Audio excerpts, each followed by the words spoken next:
앞서서 한동훈 장관 얘기 나왔습니다만 이 한 장관을 독직폭행했다는 혐의로 정진웅 검사에 대해서 1심에서 유죄 판결이 나왔는데 2심에서 1심 판결이 뒤집히고 무죄가 나왔습니다. 그런데 2심 재판부도 정 검사에 대해서 따끔히 질타를 했다는 건데 검찰은 반발하고 있습니다. 2020년 신라젠 취재 의혹 사건 압수수색 과정에서 한동훈 법무부 장관, 당시 법무연수원으로 좌천돼 있던 한동훈 검사를 독직 폭행했다는 혐의죠. 검사, 경찰 등이 직무수행 과정에서 조사 대상자를 폭행하거나 가혹행위를 했을 때 독직 폭행 혐의가 씌워질 수 있습니다. 1심 재판부, 휴대전화를 빼앗으려는 의사뿐 아니라 유형력 행사를 위한 미필적 고의가 있는 폭행이 인정된다라며 징역 4개월에 집행유예 1년을 선고한 바 있는데 2심 재판부가 어제 독직 폭행의 고의, 의도성이 인정되지 않는다.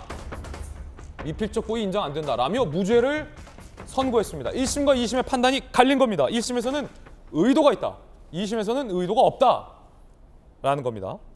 정진웅 검사의 이야기 어제 한번 들어보시죠.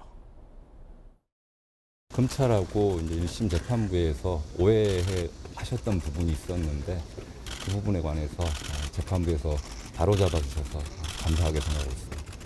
당시 한동훈 장관께서 그때 증거인멸 시도하려고 했었던 그런 생각에 변함이 없으신 거죠? 자, 그 부분에 대해서는 앞서도 재판이 계속될 가능성이 있기 때문에 말씀드리지 않는 것으로 하겠습니다. 상고심에서 결과 달라질 가능성이 있다고 보십니까? 그건 제가 예측할 수 있는 부분이 아닌 것 같습니다. 당시에 문재인 정부 하에서 독직 폭행 혐의로 기소가 됐는데 기소가 됐던 정진웅 검사는 오히려 영전을 한 바 있어서 논란이 됐던 기억도 납니다. 2심 재판부가 무죄로 뒤집었는데 정진웅 검사를 꾸짖었습니다. 이것도 되게 의아하고 독특한데 재판부. 증명이 부족해 형사 책임 인정할 수 없다고 판단했지만 직무집행이 정당했다고 확인하는 취지가 아닌 것 정진웅은 잘 알고 있을 것이다. 피해자가 겪어야 했던 아픔을 깊이 반성하고 성찰할 필요가 있다. 라고 2심 재판부는 질타를 했습니다. 그러자 검찰이 재판부의 이 판결에 이의를 제기했습니다. 수사팀, 피고인이 피해자의 몸 위에서 누르는 상황이 된 후 즉시 유형력 행사 중단할 수 있었음에도 지속한 행위는 폭행의 고의가 드러난 거다. 2심 재판부의 납득은 어렵다. 라고 상고할 예정이다. 한동훈 장관은 개인 관련 형사 사건에 장관이 입장을 내는 건 적절하지 않다라고 말을 아꼈습니다. 다시 말해서 2심 재판부도 정진웅 당시 검사의 행동은 매우 잘못됐다. 하지만 고의가 있었다라는 증거는 부족하다. 그래서 무죄다라고 무죄를 뒤집었다라는 건데 이렇게 되면 1심은 유죄, 2심은 무죄이기 때문에 3심 최종심 대법원의 판결이 상당히 궁금해지는 대목입니다. 정진웅 검사가 항소심 최후 진술에서 굉장히 독특한 이야기를 꺼냈어요. 한동훈에게 미안하다. 이런 얘기를 했는데 정진웅 검사의 태도가 확 바뀐 겁니다. 당시만 하더라도 본인이 입원을 하는 등 나도 폭행을 당했다. 나도 부상을 당했다. 이런 태도였는데 1심에서 유죄가 나오고 2심 최후 진술 때 정진웅 검사가 피해자나 다른 검사와 수사관들에게 마음의 상처를 미안하다. 제 친정이 검찰에 서운하다. 제가 거짓말하고 왜곡한다는 오해만 거둬있으면 좋겠다라고 확 다른 뭔가 달라진 모습을 보이기도 했었고 결국 2심에서는 무죄가 됐습니다. 천하람 변호사님, 네. 1심 유죄, 2심 무죄. 그럼 어떻게 되는 겁니까? 그러니까 원래 이제 대법원은 가능하면은 고등법원에서 낸 그냥 아니면 2심 재판부에서 낸 결론 사실관계는 안 건드리려고 합니다.